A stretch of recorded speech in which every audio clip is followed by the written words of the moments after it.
We've always been told that good care speaks for itself quite often, but the reality now is that's really not enough. And when an inspector walks into one of our care services, they're not asking for us to tell them how good our care is, but they're actually asking us to show them how good our care is. And they want to see that fairly quickly, really clearly, and with confidence.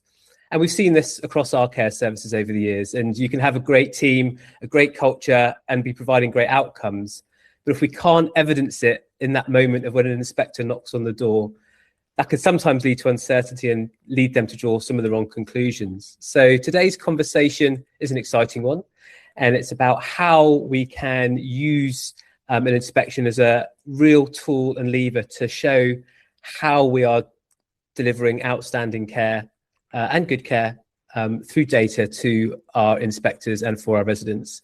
And I'm delighted, as ever, to be joined by Robin, who will host today's conversation, and a very special guest today, Kevin Humphreys, the CEO of the Oakland Care Group, is joining us for some of his thoughts and reflections.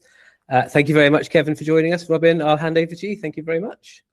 Thank you, Samir. Kevin, I'm going to jump right into that. Samir mentioned that we're not being asked to talk about what we're doing now. We're increasingly being asked to prove what we're doing. And I wondered if you could give us an example of that. What's that actually like? Who is the inspector asking, and what are they asking for? And how can that be? What's the best type of response to that question, do you think? So I think the inspectors today, they don't want to ask you what you're doing necessarily. They want you to know that you understand it, but they want to see the evidence that that's what's actually taking place. And often what they're actually looking for is evidence of data, trends, audits, and what you're doing with that information. They don't just want to see what they used to see, which was they wanted to see a policy. They want to know, is that policy happening? Is it working? And if you tell them, yes, it's working, actually, that doesn't mean anything if there's no evidence that actually you can demonstrate where, you've got a false policy, you've got a false trends analysis, you've identified the residents that are actually affected most, and you've taken some steps to resolving that. And the person who is asked that question needs to be able to respond, I suppose, that they can't necessarily come to you and say, oh, well, I'll just go and ask Kevin. Oh, no, in fact, we had our CQC inspection last week at one of our care homes, and it was my annual leave day. Oh, no. Of course. I mean, I think they must have known. But anyway, so I spoke to the manager, and she was perfectly content that she had everything that she needed and was pulling everything ready in advance. And so, yeah, you're right, actually. That's a really good example. The person that is present needs to be able to find that information, that data, and that evidence. And you need to do it with the least amount of friction as well. You need to be able to grab it. If you're looking in 6 different places to demonstrate a piece of evidence, then actually that's not great. Wow. So the timing of this is very prescient then in some ways. Couldn't have been better, actually. Can you just tell us, Kevin, a little bit about your services and about you, because you run a number of very successful services, I know, but you also do more than that in our sector. Of course. So, I have an organization that I'm the chief executive of called Oakland Care Group. It's a family-owned business, and it's been around for over 30 years. It's got 2 care homes, which is Oakland Court and Oakland Grange. They're in West Sussex, on the coast, which is lovely. And I also am one of the directors of West Sussex Partners in Care. I also work across the partners in care within Sussex. But one of my, I guess, hobbies or enjoyments is tech. particularly tech and how it can help within the care sector, and AI and how that can help within the care sector. And governance, I enjoy governance. I'm one of those weird ones that do, and that's something I talk about quite often. But I also try to champion the cause of social care, generally, widely speaking, because as we all know, it's underfunded, and when something is underfunded, it then means that other things happen as well. So, there's not enough money to pay staff the right amount of money. There's not enough money to invest. There's not enough money for tech. There's a catalogue, but the first place is that funding. So that's another one of my hobbies.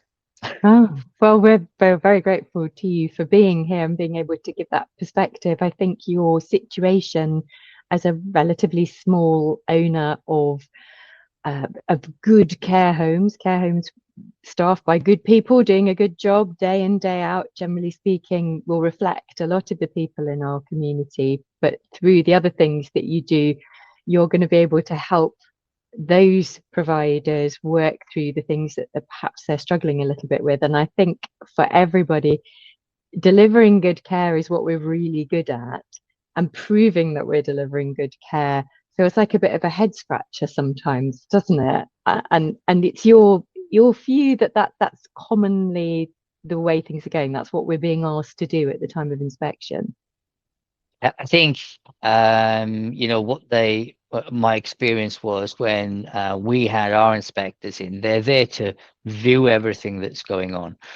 Yes, they want to talk to people, but they only want to talk to people like residents, relatives, and staff. They don't want to talk to the managers so much, and get their sort of point of view. Although there is now a registered manager's interview as part of the whole inspection, which is new. Mm-hmm. But what they do want, in addition to the time that they come to us for their assessment, as they've now named it, is they want a lot of evidence, all digital. They ask for you to share a digital folder with them with all of the evidence, to cover a lot of areas. I mean, the list was absolutely enormous. Thankfully, if you're already evidencing those things, it's not too onerous. However, if you're asked to evidence something, and you know that you do it all the time, you know your staff are doing it all the time, but you don't have it somewhere digitally or on paper, then as the old adage goes, if it wasn't written down, it didn't happen. Mm-hmm. What sort of thing do you think are the most common we might not have that documented areas?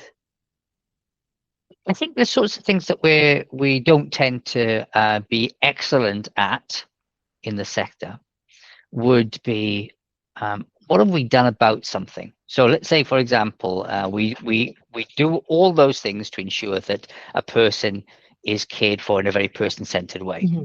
So we are actually doing those things, but what we're not actually doing all the time is evidencing it. So, for example, we'll do an audit, and we'll audit everything, and we'll check everything, etc., etc. Then we'll have a finding. So that audit and those findings will be documented. But then, of course, out of that will become an action. So let's say, for example, there's a resident who has been falling in the early hours of the night. We'll know because we'll have audited the falls. We'll know because we'll have seen exactly who it was, when it was, etc., etc. But then the next step from that is, what did we do about it? Did we put in a nightlight? Did we make sure that we increased checks? Did we put in a falls monitor, some kind of AI system? And often what we don't do is we don't then actually add to that audit, what did we do to remediate? So we may well have done all of those things, but did we document it? We're not showing the connection, the reason why we've made changes, or the impact that the changes have had. Yeah, and I think if we've made those changes, then the following month, what we're hoping to see then is a change in the number of falls. And then from there on in, we want to see, well, was there a change? Yes, there was. Why was there a change? Well, looking back, these are the things that worked. Okay, so that's actually a learning. We know that that kind of thing works, particularly for this individual. And then the following month and the following month. So you keep that train. I mean, we used to call it, I don't know if we still do actually, but we used to call it the golden thread. So through every piece of documentation that relates to a person, there should be a golden thread that tells the story of that person. Well, that golden thread reaches out of the care plans, out of the care records, and goes into the audit and goes into what the actions following the audit around that person. So it shouldn't just be that an audit is done because X, Y, Z, tick, tick, tick, and that's the end of that. Often what tends to happen is, out of a very natural way, people do things to respond. So they'll have already put in place a lot of the things to address the falls, but did they tie that with the results of the audits? Did they tie that with what followed after that month and after the next month's data as well? And that's actually, that golden thread needs to be seen by CQC so that it's evidenced. And not only actually is that really useful for CQC, but actually that helps us as a provider to recognize exactly what it is we're doing well, what it is that we need to look at to do better moving forward. So there's a lot of really good work going on out there, and we know that, but it needs to be evidenced, and that's what CQC want to see. So however good your care is at the moment, where an assessor, if that's what they're now called, is looking through some of your documentation and asks you, did you notice this? What did you do about it? I suppose that can be quite uncomfortable, can't it? If you don't happen to know off the top of your head what you did, or be able to remember it, that's going to be a difficult moment between perhaps your manager and the inspector, or maybe it's your manager, maybe you're the senior carer or the key worker for that individual. Yeah, and I think, a lot of the time what you'll see is when an inspector says to you, okay, so show me what happened with this person. So I can see that, the care plan says this, I can see this happened here. What was the result?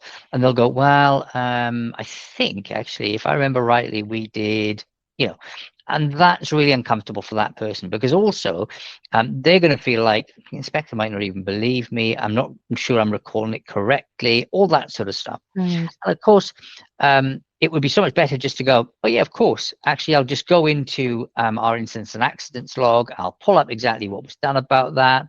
I'll pull out the audit for the falls, and I'll show you what was done about that. I'll show you our learnings, our lessons learned that were shared throughout the organization, whatever it might be, right? But actually, if you pull that out and you just say, there you go, that's what we did, that's how it was effective. That makes a huge difference to both the experience of having a CQC inspection, and also for the confidence of the members of staff that are actually with them at that time.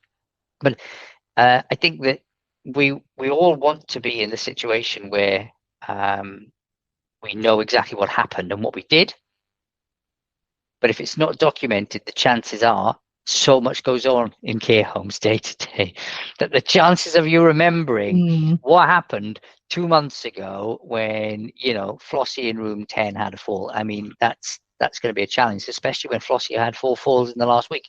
So for example, that can be something you're trying to get your head around. And so so I think actually having that evidenced is just going to make everything so much better for everybody's experience. You talked about tying it in with that golden thread, but on the audit itself, is that something that you've had to work at in your services, trying to make that connection within your system so it's all there? Yes, definitely. So now our system, where you put in things like incidents, accidents, falls, DOLS applications, MCAs, all those sorts of things. Everything has a pathway to follow. So for example, if there was a fall, the fall asks you, does this need to be reported? And then you would click a button and say, yes, it needs to be reported to, say, safeguarding or a CQC or Right. riddle, for example, if it's a work member, and then it brings up another box that you complete for that report. But in addition to that, it asks the question, is there lessons learned? Who are these applicable for? Where does this need to be shared? So even when you go into that particular resident, and by the way, this particular system is the system that pulls out the trends analysis too. So everything that's in there creates that trends analysis. So you've always got that loop all in one place. Everything loops back so that you've got everything. Everything is actually able to be found very, very easily in one place that tells the whole story, not just about that incident, but all of the incidents related to that person and every action that was taken with that person, so that everything is very much person-centered, but also has that, as you mentioned, that golden thread. And you can demonstrate exactly what was done. And the system also takes in the safeguarding and the CQC notifications, so you can evidence those things there and then. Okay, so if an inspector or assessor asked, could you give me the following, then you're handing it all over in one package. Yeah, it's very, very simple. You can say, if they say, oh, I see that there was an incident here for this individual, or I'd like to see all the incidents for this individual, it's all in that one system, and they can just click through and see everything they need to see. And if, like, for example, in the instance of our inspection last week, they said to us, we'd like a folder of evidence that you can share with us. We just pull the report out of the system, save it into the folder, and shared it with them as well. So it's still all in one place. You weren't even having that conversation face to face then, for some of the things they wanted to look at. They were just asking you, give us that, and I presume then they were going away and looking at it without somebody sat next to them. Correct. So they would actually, when they were in with us, they picked a number of residents that they wanted to see the whole detail of.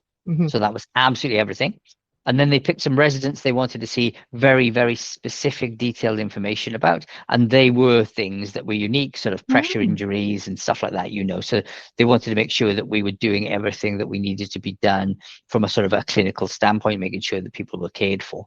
And similarly with staff too, they would ask for staff folders in general, but also an example of when there was been an investigation, example of when there's been, a change of circumstances, all that sort of stuff. So they sort of they want to see great amounts of detail, and they also want to see very specific things, and they named the people that they wanted to see. So they named the residents they wanted to see, they named the staff members they wanted to see, just like they would have done if they were with us in person back in the day of being around for 5 days, 5 inspectors. But they did this remotely, asking for this digitally. But yeah, it kind of went the same way that way. That's quite focused on their part, isn't it? Did it feel like you had the opportunity to guide them in what they looked at, or did you feel that it was very responsive? Yeah, there was no, back in the day when they used to come in and say, I'd like to see 3 staff files.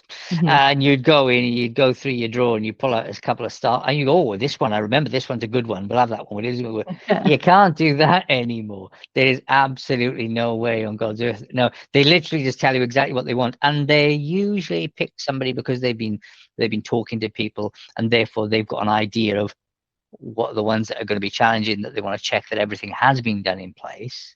And in all fairness, it should be regardless of the circumstances of the person.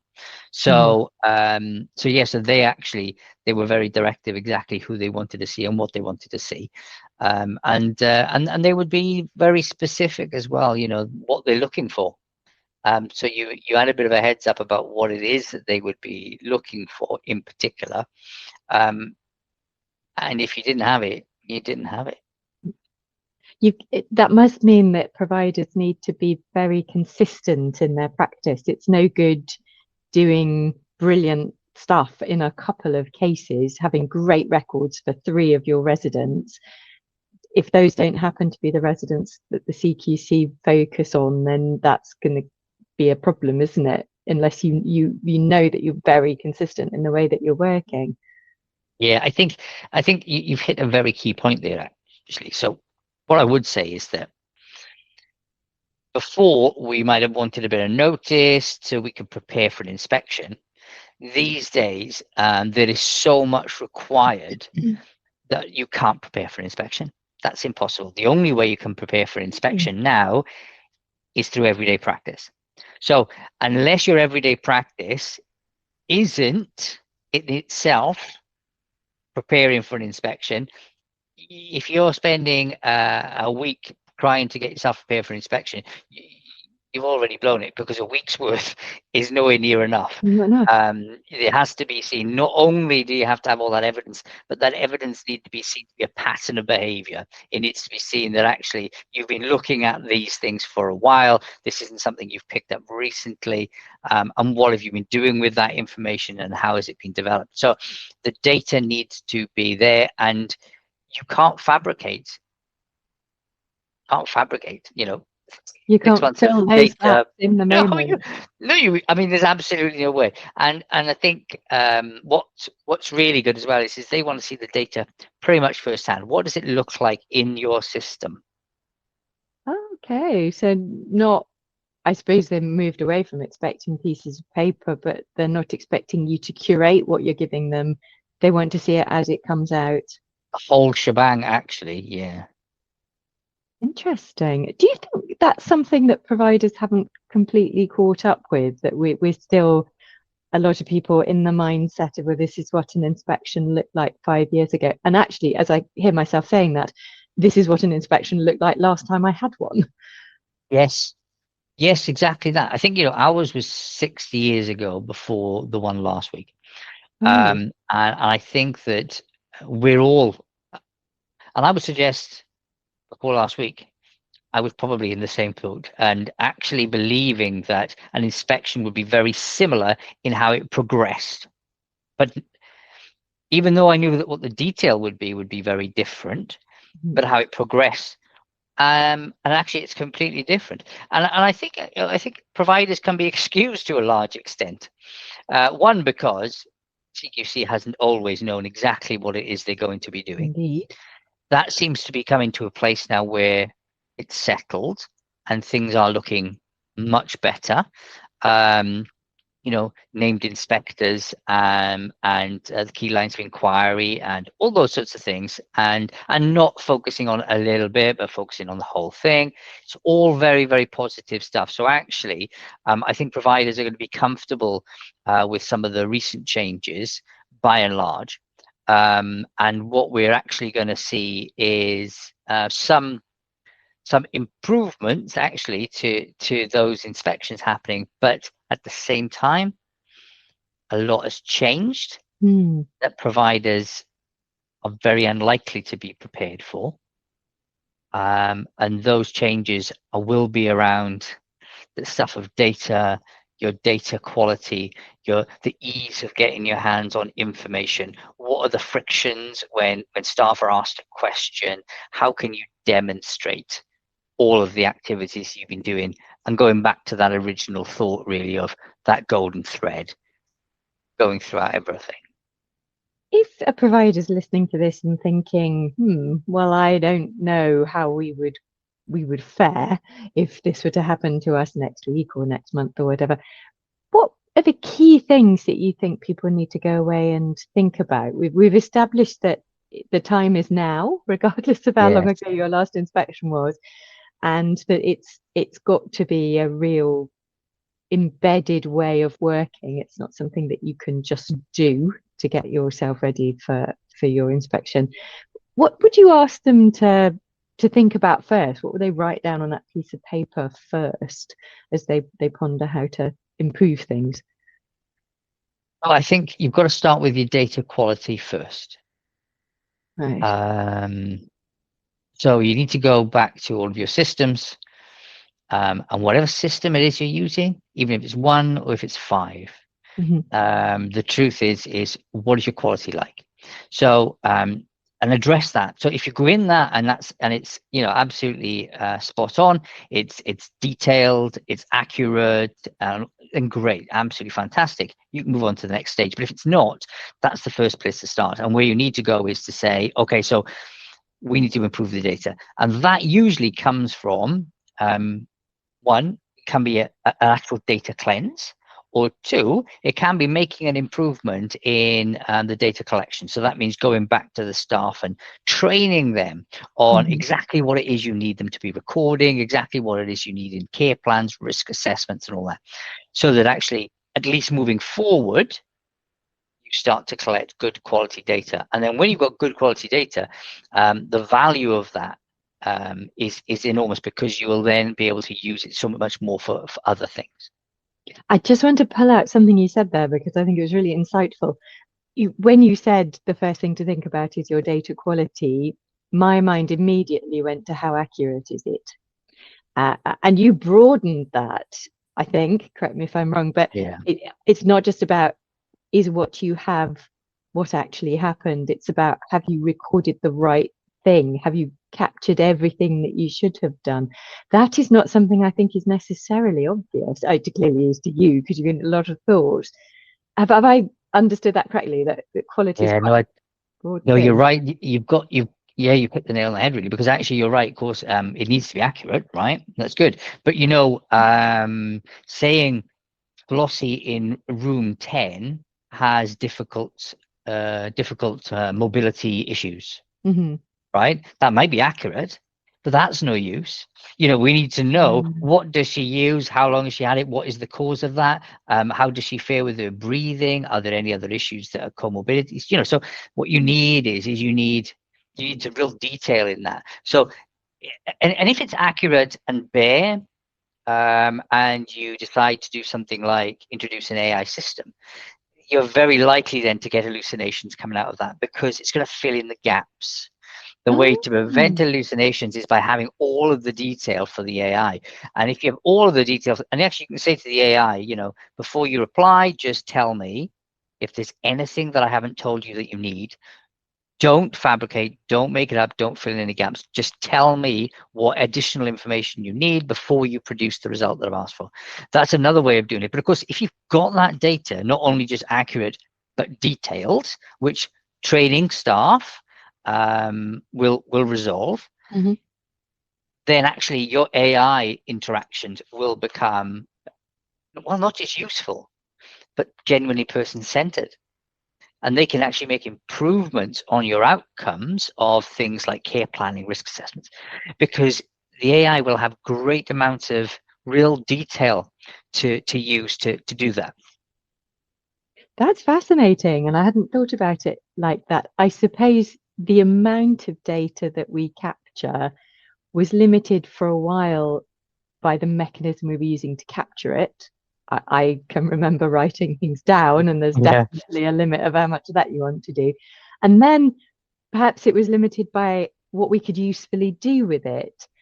But now that we have new tools, AI tools potentially, to analyze it, it's sort of limitless there, isn't it? You can give the AI as much as you want. You haven't got to worry about reading it. I would not have thought of that. And actually, the more you put in, the more insightful. The better it will be. Yeah, because we use AI for our care planning, and what we found is that in some circumstances, the AI has produced more detailed, better care plans than what was produced previously. And that's not to say that teams couldn't have done them that well, but they had 150 other things to be doing too. And they were already spending between 4 and 8 hours on a care plan. But actually, the AI spent 5 minutes at most. The member of staff spent an extra 20 minutes going through it in detail to make sure it was accurate and reflective of the actual person. So within 25, 30 minutes, you've actually got a care plan which is more person-centered, more detailed, and actually takes into account everything about that person, whether it was in the care plan, the risk assessment, something the family had said during a visit. I mean, it's so much detail that you can put in there that there is no way a person could do that justice in the same amount of time, or even in 10 times the amount of time. Just you couldn't consider that breadth of information. There's too much of it. I'm going to go back a step, I think, just as a starting point for anyone wondering what to do, what to take away. I think every system I've seen allows you to just look at the flow of care notes that are going in, I think, rather than coming out, that you can watch what your care staff are recording, can't you? And if you haven't done that for a while, perhaps that's a useful place to start and look at those with a fresh eye and think, is there more information? Is there something missing here? Is there more that we could capture about this interaction? Yeah, and I think we're thinking about sort of takeaways, if you like, for this, where somebody can go and make a start on this. And I think one of the things I would do is in conjunction with looking at that flow of information that's being input by your teams with regards to the care recording notes, is to think about it as if you was an inspector and you was coming through your home, you'd be looking for what are the gaps, right? So you could actually come in, pretend that you're sort of inspector within your head and think to yourself, okay, so where are the gaps? What do I need evidence to see? How would I go about finding the evidence? Are there any friction points? Do I need to hunt for information, or is it easy to hand? So it's those sorts of things that you can do yourself. And one of those things would be, you'd look at the care recording notes, because that's data quality, but also where are the gaps, because that's gaps in detail. And actually, if you can see that there are some very, very brief notes that don't really give you much, and another thing is to look at them with the eye of, are they person-centered? They should be, of course, these days, but the habits and drift over time. So it's always worthwhile rechecking these things to make sure that the teams have still got an eye on that detail and on that person-centered care recording.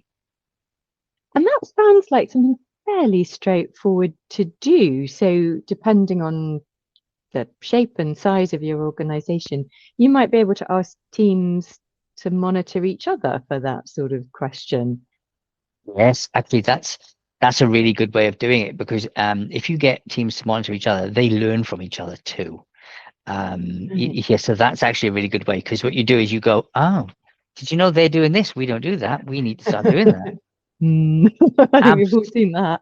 Yeah, exactly. So that's a really good way to do it, because not only will they pick up the gaps, but they'll actually see the good practice at the same time. So that is a really good a good method, actually, of learning that doesn't appear to be learning. First of all, appears to be auditing or inspecting. Audits are funny things, aren't they? I think sometimes we think of them as a chore and they've got to be done and we just need to get it over with, rather than having an appreciation for what we can learn from them and how we can improve. I think actually that's probably something we've inherited, really. So historically, we've been doing audits, for a long time now as a sector. And were they really much use? I don't really know that they were. We were doing a lot of audits for audit's sake. We were auditing everything left, right, and center. And I think there were certain things that we were auditing that we could see the benefit of, and other things we felt like we were just auditing for no apparent reason. Whereas I think these days now, with the amount of data that we have and the amount of data sources and data points, when we audit something, we can actually take out of that audit a real lesson. So rather than us living with that old inherited sense of audits are just a tick box, they don't really do anything for us, we need to re-look at what audits actually do for us as a care home, as a provider of care, to actually say, the audit will highlight those things that we're not doing, and then we can actually look into the data to see exactly where did that go wrong? How can we address that best? What can we do to learn our lessons? How can we best share that information? And how can we move forward having made those changes and evidence it?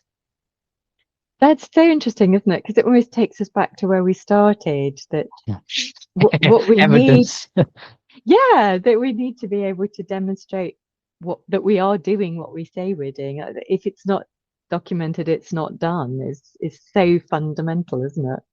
That'll always be fundamental. It has been fundamental for many, many years. In fact, we got a big poster up in the staff rooms and said if it was not written down, it didn't happen. That's what it says. Oh, wow. And I think that's a real lesson. So if you don't evidence something, then how can you say it happened? It's just word of mouth, and that's no evidence at all. So everything has to be evidenced by being written down at the time, and followed through, so that you can see where did that go from there. Because whenever we do, for example, even a lessons learned, that's a really good outcome. All right. So you've gone through a whole process and you've created the lessons learned and you've shared it across the organization. Revisit and say, after we shared that lessons learned, did we see an improvement? It's a bit like project management, isn't it, really? You have the whole life cycle, but then it starts again from the beginning that says, okay, so let's go back to the beginning and review again, and then start the process again. So we can actually do exactly the same sort of cyclical process to ensure that everything that we're doing is feeding back into the continuous improvement of the organization. Trying to create those golden threads everywhere, connecting everything together. I really like that. I think that's a lovely phrase and describes really well how we want people to think. I'm not doing all these individual tasks because they're on a list and I have to do them. Yes. How do they join up? How do they connect to each other? Yeah, that's it. That's right. I think it's actually that's actually what you want, isn't it? You want to see how everything that we do, all these various pieces of activity all over the place, they actually contribute to the whole, and they should all be connecting together to create a benefit.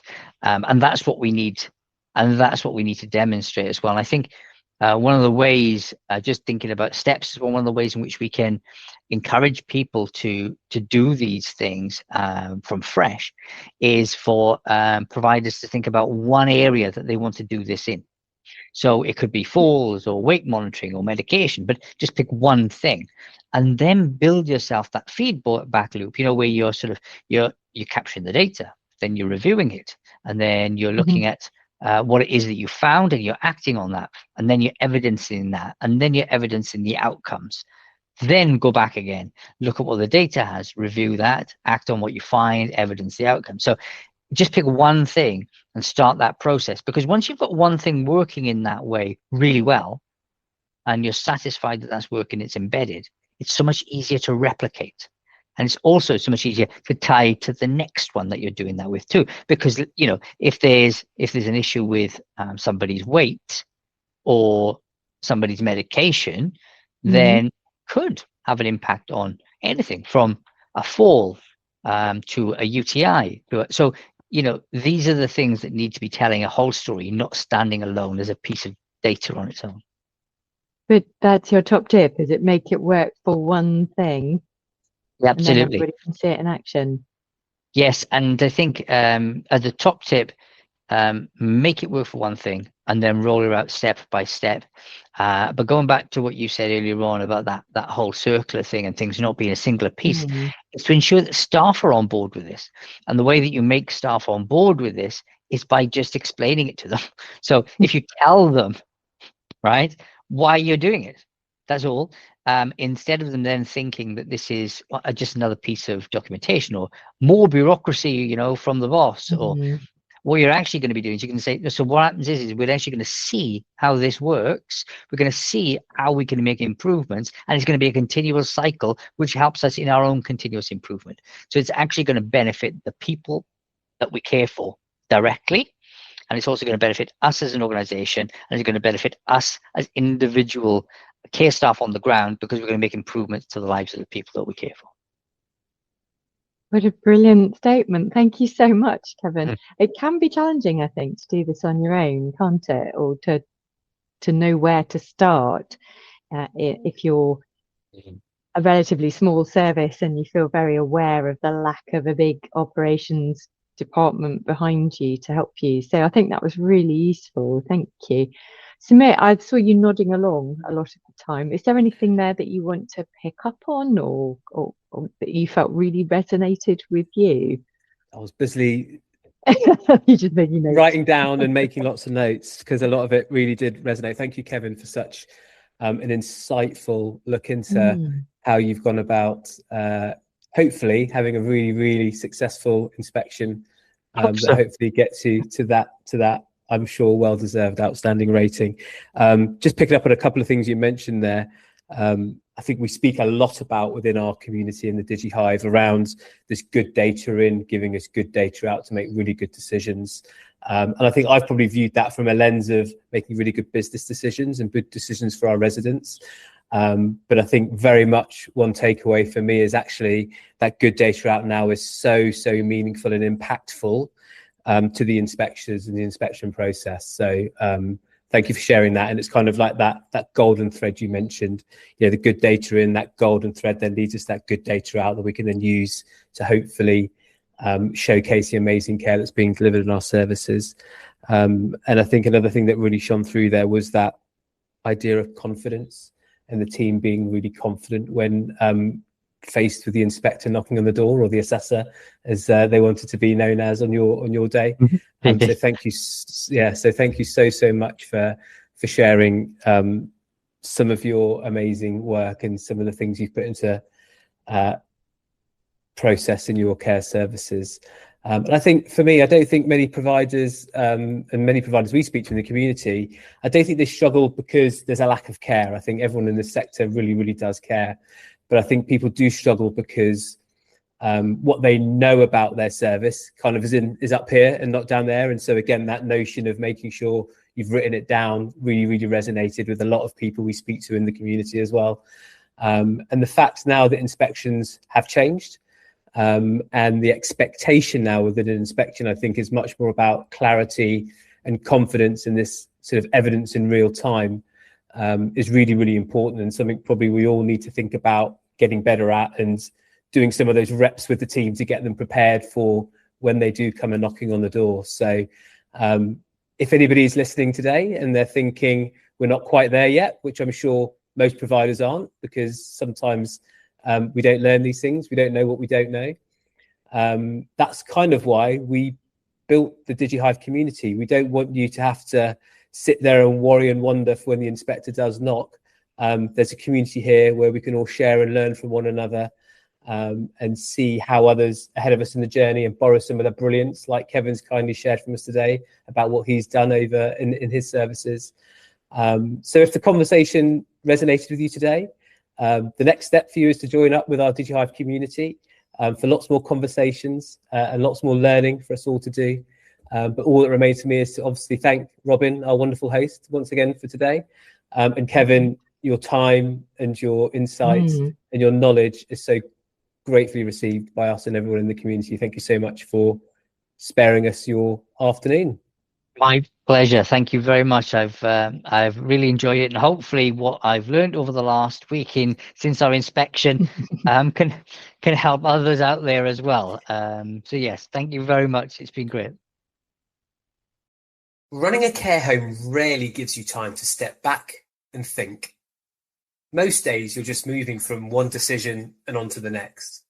But this podcast exists to pause that momentum for a moment, to look at what's actually happening inside care homes, the pressures, the trade-offs, the things that don't always make it into the reports or the meetings. So if something in this episode felt familiar, I hope that's intentional. These conversations aren't about having perfect answers. They're about seeing the reality more clearly, so the next decision is better than the one before. I'll continue this inside look next time. This is Inside the Care Home.